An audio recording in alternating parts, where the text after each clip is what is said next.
Bonjour et bienvenue. Vous écoutez Akiba Plat, le podcast qui porte la voix des passionnés du vivant en Occitanie. Je suis Audrey Boyer, naturopathe certifiée, et depuis 2023, je sillonne l'Occitanie avec mon micro pour interviewer des amoureux du vivant. Chaque mardi, je vous partage des conseils concrets et des rencontres inspirantes pour mieux prendre soin de vous et du monde qui nous entoure. Si le podcast vous plaît, pensez à vous abonner et à le partager autour de vous. C'est une petite action pour vous, mais un grand soutien pour moi. Vous êtes prêts ? Alors, place à votre nouvel épisode. Vous écoutez l'épisode 86 d'Akiba Plat Podcast. Je suis très heureuse de vous retrouver pour un nouvel épisode. Cette semaine, je vous propose un épisode en solo. Vous le savez si vous écoutez l'émission depuis un moment que j'alterne entre des interviews de personnalités en Occitanie et des épisodes en solo. Et aujourd'hui, donc, on se retrouve pour un épisode en solo qui tombe un jour un peu spécial puisque aujourd'hui nous sommes le 7 avril et le 7 avril, c'est la journée mondiale de la santé. Alors, vous le savez si vous écoutez ce podcast depuis plusieurs années ou depuis plusieurs mois, que la santé, c'est mon sujet de prédilection, et en tant que naturopathe, je pense que c'est tout à fait logique, mais encore faut-il savoir ce que l'on met derrière le terme santé.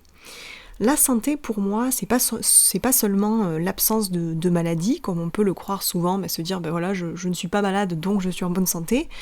Je pense que la santé, c'est quelque chose de bien plus global que ça, c'est-à-dire que c'est un bien-être à la fois physique, évidemment, mais aussi psychique, mental, c'est-à-dire comment je me sens dans ma tête, et comment je me sens avec les autres, donc c'est-à-dire quelque chose de social, comment je me sens dans mes relations avec les autres. Et en ce sens, ça rejoint la définition qu'en donne l'Organisation mondiale de la santé. Et en cette journée mondiale de la santé, j'ai eu envie de vous parler de la périménopause, une période de transition et de bouleversement majeur dans la vie d'une femme. Et vous allez me dire, mais pourquoi ce sujet alors qu'on est sur la journée mondiale de la santé, j'aurais pu parler de plein d'autres choses. Eh bien parce que en 3 ans de cabinet, j'ai accompagné des dizaines de femmes sur ce sujet. Et j'ai vu à quel point cette période, elle était pleine de turbulences, avec des changements évidemment physiques, prise de poids au niveau du ventre, la peau et les cheveux qui changent, de la fatigue chronique, des bouffées de chaleur, ou encore des douleurs ostéo-articulaires, et des changements aussi au niveau psychologique, avec parfois de la déprime, de l'irritabilité, une perte de sens, ou encore un sommeil perturbé. Et finalement, c'est parce que j'ai eu des femmes qui vivaient cette transition, qui poussaient la porte de mon cabinet, que ça m'a donné envie de m'intéresser plus en détail et en profondeur à cette période de vie, de me former en plus de ma formation initiale en naturopathie, pour pouvoir leur trouver des solutions. Et ensemble, dans cet épisode, je vous propose de comprendre ce qu'il se passe au niveau physiologique pendant cette période, et ensuite de vous donner 3 clés naturelles pour mieux vivre cette transition. Alors c'est parti, on y va. Si vous écoutez cet épisode, c'est que vous êtes sans doute concerné de près ou de loin par le sujet de la périménopause. Peut-être que vous n'êtes pas encore en périménopause, mais que vous avez envie d'en savoir plus et de vous y préparer. Et dans ce cas-là, je vous félicite parce que la plupart des femmes entre 30 et 40 ans, elles n'ont pas du tout envie d'en entendre parler et elles font un petit peu l'autruche. Et d'un côté, ça peut être compréhensible parce que, vu la façon dont on traite les femmes ménopausées, où on a l'impression parfois qu'après 45-50 ans, on est périmé, on est vu comme ça un peu dans la société, évidemment que ça donne pas envie de s'intéresser à cette période. Et pourtant, il y a plein de choses à comprendre avant d'en arriver à la périménopause qui peuvent être très utiles pour bien entamer cette transition. Donc peut-être que vous n'êtes pas encore en périménopause, ou peut-être que vous êtes déjà dans cette période de vie, en périménopause, et que vous vous questionnez beaucoup par rapport à ce sujet. Alors dans les 2 cas, vous allez trouver des réponses à vos questions, et on va commencer déjà par comprendre concrètement ce qui se passe dans le corps. Alors, petit point de vocabulaire d'abord, parce qu'on entend parler de ménopause, préménopause, périménopause, on ne sait plus trop ce que ça veut dire. La périménopause, c'est toute la période autour de la ménopause, c'est-à-dire avant, pendant et après. Et la ménopause en tant que telle, c'est simple à comprendre, c'est l'arrêt définitif des règles depuis au moins 1 an. Donc le fonctionnement cyclique va disparaître, les ovaires ont épuisé leur stock d'ovocytes, et on va revenir un peu plus en détail sur ce qui se passe. Mais ce qui est intéressant à noter, c'est que en fait les changements hormonaux, ils n'interviennent pas pile au moment où ça fait 1 an qu'une femme n'a naturellement plus ses règles. Et c'est là où parfois il peut y avoir de la confusion, puisqu'on se dit, en fait, tant que ça fait pas 1 an que j'ai plus mes règles, et voilà, je n'ai pas de symptômes et je ne suis pas dans une période de transition.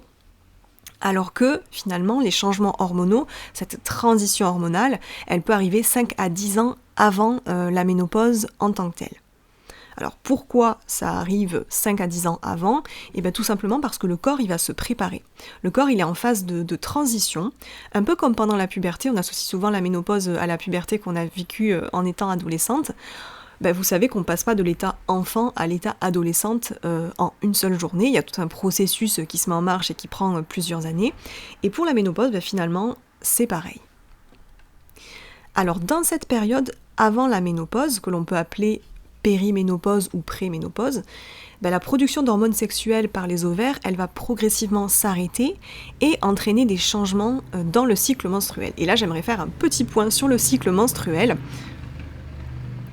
Le cycle menstruel qui est découpé en 2 phases, comme vous le savez, il y a la première phase qui s'appelle la phase folliculaire et qui va se dérouler entre le premier jour des règles et l'ovulation, où on va assister à une montée progressive d'une hormone qu'on appelle l'œstrogène, et puis l'œstrogène il va arriver à son sommet, il va atteindre un pic, c'est ça qui va déclencher l'ovulation, et ensuite on va entrer dans une deuxième partie de cycle qu'on va appeler la phase lutéale, et pendant cette partie, qui va donc de l'ovulation à la période juste avant les règles suivantes, c'est une autre hormone qui va entrer en jeu et qui va s'appeler la progestérone.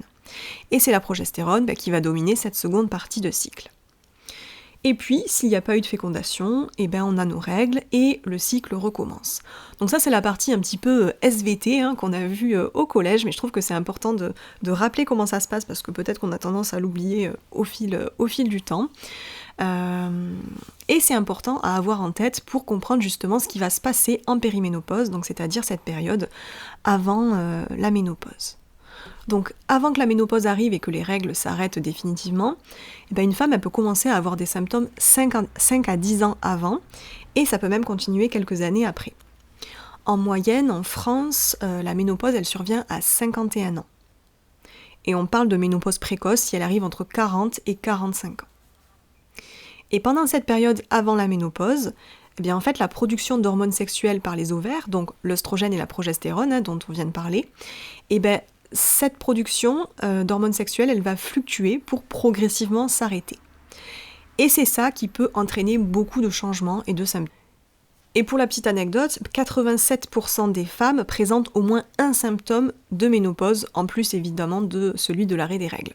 Ça, c'est une donnée que l'on trouve sur le site de l'INSERM, qui est l'Institut national de la santé et de la recherche médicale en France. Donc on voit que c'est absolument énorme, puisque finalement, c'est pas une petite minorité de femmes qui sont touchées par des symptômes de la ménopause, mais que ça concerne quasiment 9 femmes sur 10 en France aujourd'hui. Alors, quels sont les symptômes les plus courants que l'on peut retrouver lorsque l'on est en périménopause ? On peut les classer en 2 parties. Il y a la partie des problématiques qui sont plutôt physiques et la deuxième partie, ça va être des problématiques plutôt psy ou émotionnelles. Au niveau des symptômes physiques, on peut rencontrer sur la sphère gynéco de l'incontinence urinaire, de la sécheresse vaginale, des infections urinaires ou des mycoses beaucoup plus fréquentes et des irrégularités menstruelles, c'est-à-dire des changements dans le cycle menstruel. Donc ça, c'est avant que la ménopause arrive. Il peut y avoir aussi une prise de poids, notamment au niveau du ventre. Beaucoup de femmes qui expliquent ça, qu'elles prennent de la graisse au niveau abdominal et qu'elles ont parfois la sensation d'être un peu plus gonflées que d'habitude. Il peut y avoir évidemment les bouffées de chaleur et des sueurs nocturnes. Alors ça, on en parle énormément, on associe très souvent ménopause à bouffées de chaleur, alors que finalement, il y a pas mal de femmes qui n'ont pas ce symptôme-là, mais en tout cas c'est un petit peu dans l'inconscient collectif. Et pourquoi il y a des bouffées de chaleur ou des sueurs nocturnes pendant la périménopause ? C'est parce que le système nerveux il va être perturbé par ces changements hormonaux, et le système vasculaire, lui, il va suivre les ordres désordonnés qu'il reçoit. Donc c'est pour ça qu'on peut avoir des bouffées de chaleur qui arrivent. On peut avoir aussi beaucoup de fatigue qui se met en place, envie de rien, une baisse de la libido, des douleurs ostéo-articulaires et aussi un changement au niveau de la peau et des cheveux, avec une peau qui devient un peu plus sèche et des cheveux plus secs ou cassants. Donc ça c'est pour la partie problématique plutôt physique. Et puis on a aussi des problématiques plutôt psy-émotionnelles, avec des difficultés d'endormissement, des réveils nocturnes, des insomnies, ça aussi c'est très fréquent, c'est fréquemment rapporté, de la déprime, de la dépression, une certaine irritabilité, c'est-à-dire j'ai souvent des femmes qui me disent en fait je ne supporte plus personne, c'est-à-dire que ce soit mes enfants, mon mari, mes collègues, j'ai envie de rester seule dans mon coin, je ne supporte plus les autres, donc ça aussi c'est quelque chose que je vois très souvent, et ça peut être aussi de l'anxiété voilà, qui se met en place, et enfin aussi, on en parlera tout à l'heure, mais une perte de sens, c'est-à-dire quand on arrive à cette période de vie parfois, c'est en fait de ne plus comprendre ce qu'on fait là, quel est notre rôle, et quelles sont nos envies pour la suite. Donc voilà un petit peu tous les symptômes que l'on peut retrouver, c'est vrai que ça peut faire beaucoup, et évidemment en général quand même il n'y a pas tous ces symptômes en même temps qui apparaissent, mais il y a quand même, je vous le disais, 87% des femmes qui vont être concernées par plus d'un symptôme au moment de la périménopause. Et là, avant de vous donner 3 clés naturelles pour bien vivre cette transition, j'aimerais faire une petite parenthèse pour vous parler de Lisa Mosconi, qui est neuroscientifique et spécialiste de la santé cérébrale des femmes, et elle vient de sortir un livre qui est intitulé « La ménopause commence dans le cerveau ». Elle a fait tout un tas de recherches sur la ménopause et elle a montré quelque chose de très important, c'est que la ménopause, elle commence dans notre cerveau. Alors tout à l'heure, je vous disais que justement quand je vous parlais de la ménopause, que c'était au niveau des ovaires que ça se passait, et bien elle, en fait, ce qu'elle explique, c'est que le cerveau, il va anticiper cette transition bien avant la ménopause en tant que telle, donc c'est-à-dire bien avant l'arrêt des règles, puisque en fait le cerveau, il va recevoir des signaux directement des ovaires qui vont lui dire de se préparer. C'est-à-dire que les ovaires vont capter en gros que voilà, il y a le stock est bientôt épuisé, le stock des ovocytes est bientôt épuisé, ça va envoyer des infos au cerveau, et donc le cerveau va se préparer. Donc là, on voit qu'il y a vraiment une communication ovaire-cerveau qui est très intéressante et dont on ne se doutait pas vraiment jusqu'ici. Et ce qu'elle explique dans son livre, Lisa Mosconi, c'est que le cerveau, il va se remodeler, entre guillemets, pendant toute cette phase de transition. Donc il va lui falloir à peu près 10 ans au cerveau pour se stabiliser et trouver un nouvel équilibre.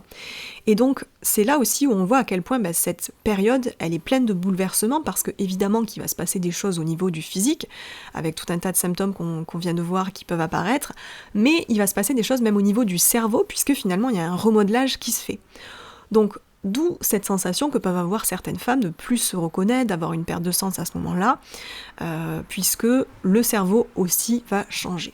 Et si vous voulez aller plus loin sur ce sujet, je vous conseille vraiment d'aller lire ce livre qui est absolument passionnant. Alors passons maintenant aux 3 clés naturelles et pratiques à mettre en place dans son quotidien pour bien vivre cette transition. Première clé naturelle, c'est de consommer suffisamment de protéines. Alors, lorsque je reçois dans mon cabinet des femmes en périménopause et que l'on aborde ensemble la question de l'alimentation, je m'aperçois très souvent qu'il y a des carences en protéines. À première vue, quand elles me décrivent ce qu'elles mangent, il n'y a pas assez de protéines dans l'assiette au quotidien. Alors, du coup, à la fin de la séance, je leur demande de faire un petit exercice, c'est-à-dire d'observer la quantité de protéines qu'elles mangent chaque jour pendant une petite semaine. Et lorsque l'on refait le point ensemble à la séance d'après, je constate 9 fois sur 10 qu'il y a bien un manque de protéines, et ça leur permet aussi de se rendre compte en fait qu'il manque vraiment des protéines. Pourquoi c'est problématique de ne pas consommer assez de protéines, surtout en période de périménopause ? Eh bien puisque en fait les protéines c'est les briques de notre corps. Donc elles sont utiles pour le renouvellement de nos muscles, de notre peau, de nos cheveux, mais on en a aussi besoin pour bien fonctionner. Par exemple, l'hémoglobine, qui assure le transport de l'oxygène dans le corps et l'élimination du dioxyde de carbone, c'est une protéine. Donc on a besoin de suffisamment de protéines pour bien fonctionner.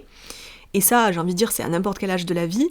Mais là où c'est important d'en consommer plus en périménopause qu'avant, c'est parce qu'avec l'âge, on va naturellement perdre de la masse musculaire au profit de l'installation de masse graisseuse. Et ça, je pense qu'on n'a pas vraiment envie que la masse graisseuse prenne le dessus sur la masse musculaire. Alors vous allez me dire, mais comment savoir si je mange assez de protéines dans la journée ? Eh bien si vous êtes en périménopause, je vous conseille d'être au moins à 1,2 g de protéines par kilo de poids corporel et par jour. Concrètement, si vous pesez 65 kg, vous devez consommer au moins 78 g de protéines par jour. Alors on se dit 78 grammes c'est facile, je mange un poulet à 100 grammes et voilà, j'ai largement mon quota. Et bien en fait, pas du tout, ça se passe pas comme ça, c'est dommage, mais c'est pas comme ça que ça se passe dans la réalité. Pour vous donner quelques exemples, par exemple, un œuf, c'est égal à 7 grammes de protéines. Un blanc de poulet de 100 grammes, il va contenir environ 25 grammes de protéines. Et un yaourt de vache classique va en contenir à peu près 4 grammes.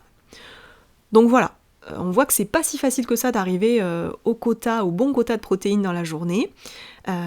Et justement, ça c'est mon rôle dans les accompagnements, de vous donner toutes les astuces pour atteindre le bon quota de protéines chaque jour, en variant l'alimentation et aussi en se faisant plaisir.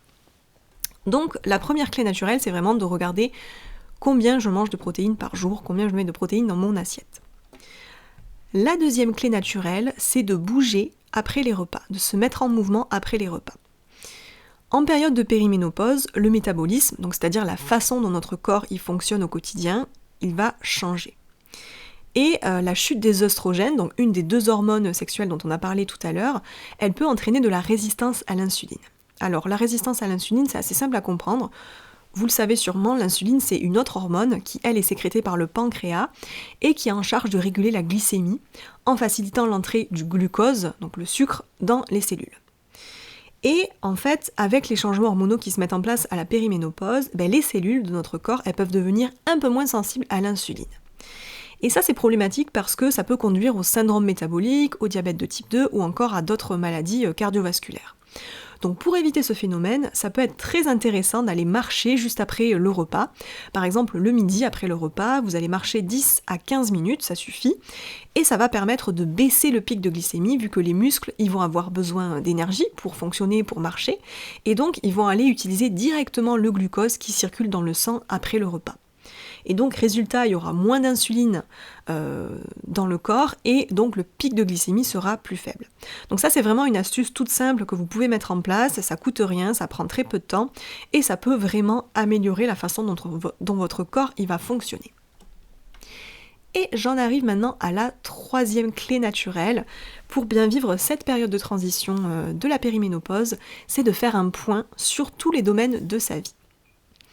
Au Japon, la ménopause, elle porte le nom poétique de second printemps, et au Québec, on parle de mi-temps de vie.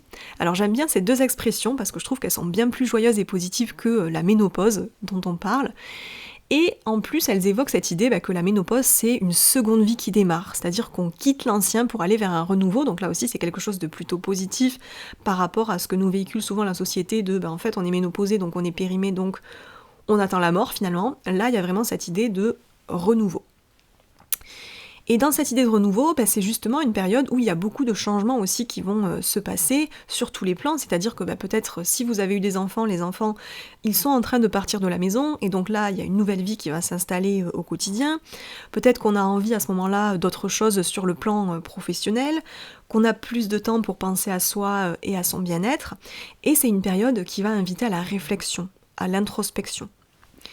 Et je vois beaucoup de femmes qui sont un peu perdues pendant cette transition parce qu'elles ne savent plus vraiment qui elles sont, quel est leur rôle et quelles envies elles ont pour elles pour la suite. Parce que quand on est maman, quand on aide peut-être ses propres parents qui sont vieillissants, qu'on est un pilier dans la famille et parfois aussi au travail, on a tendance à s'être un peu mis de côté pendant plusieurs années et à ne plus savoir qui on est et ce vers quoi on veut aller. Et c'est justement pour ça que ça peut être intéressant de se poser et de réfléchir et parfois de se faire accompagner pour pouvoir remettre de la clarté et de la joie dans cette transition de vie. Et en ce sens, si vous m'écoutez en ce moment et que vous êtes en périménopause, je vous conseille de noter les 2 questions que je vais vous poser, juste là, tout de suite, pour pouvoir y réfléchir à tête reposée. La première question à vous poser, ça va être qu'est-ce que je ressens face à la ménopause qui s'installe ? Quels sont mes sentiments vis-à-vis de la ménopause ? Donc ça c'est la première question à vous poser, c'est vraiment qu'est-ce que je ressens là tout de suite face à cette ménopause qui s'installe, cette périménopause, comment je me sens par rapport à ça, et quels sont mes sentiments vis-à-vis de la ménopause. Qu'est-ce que je mets derrière la ménopause ? Et la deuxième question à se poser, ça serait quel projet est-ce que j'ai envie d'envisager pour cette nouvelle tranche de vie ? Qu'est-ce qui me ferait vibrer ? Qu'est-ce qui me donnerait envie ? Qu'est-ce que j'ai toujours rêvé de faire et que je ne me suis jamais autorisée à faire ? Donc la deuxième question, c'est plutôt ça, c'est vraiment cette idée de projet, d'envie, de qu'est-ce qui me fait envie, me fait vibrer et qu'est-ce que j'aimerais faire dans cette deuxième partie de vie. Et je vous conseille de prendre un petit moment pour vous au calme et de déposer tout ça sur le papier, tout ce qui vous vient en tête lorsque vous réfléchissez à ces 2 questions. Ça permet de faire un premier pas déjà vers cette nouvelle vie. Alors il y aurait encore beaucoup de choses à dire sur ce sujet de la périménopause, c'est un sujet qui est absolument passionnant et c'est pour ça d'ailleurs que je me suis spécialisée dans cet accompagnement. Mais on arrive à la fin de cet épisode, alors j'espère que cela vous aura permis d'y voir un peu plus clair, de trouver des réponses sur ce qu'il se passe au niveau physiologique et aussi d'avoir envie de mettre en place ces 3 clés naturelles pour mieux vivre cette transition. Quoi qu'il en soit, je vous conseille de ne pas rester seul pour vivre cette transition, de vous entourer d'amis, de proches, et peut-être à vous faire accompagner aussi par un psychothérapeute, une naturopathe, ou toute autre personne qui vous semblera appropriée. Et parce qu'ensemble on est plus forte, et vous pouvez aussi partager cet épisode à une femme qui vit la même chose en ce moment, à une amie, à une personne proche, pour qu'elle comprenne ce qui est en train de se passer, sentir aussi qu'elle n'est pas seule, et commencer à mettre en place des clés pour bien vivre cette transition. Si vous souhaitez discuter de ce sujet et découvrir mon accompagnement pour les femmes en périménopause, vous pouvez me contacter via mon site internet pour réserver un appel découverte. Je serai ravie d'échanger avec vous sur ce sujet. Et en attendant, je vous souhaite une belle semaine. On se retrouve mardi prochain pour une nouvelle interview réalisée comme d'habitude dans notre belle région l'Occitanie.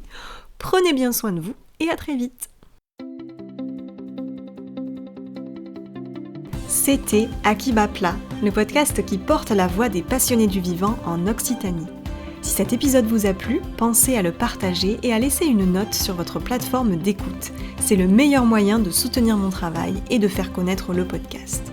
Retrouvez-moi aussi sur les réseaux sociaux pour suivre toutes les actualités. Je vous dis à la semaine prochaine pour un nouvel épisode et en attendant, prenez soin de vous.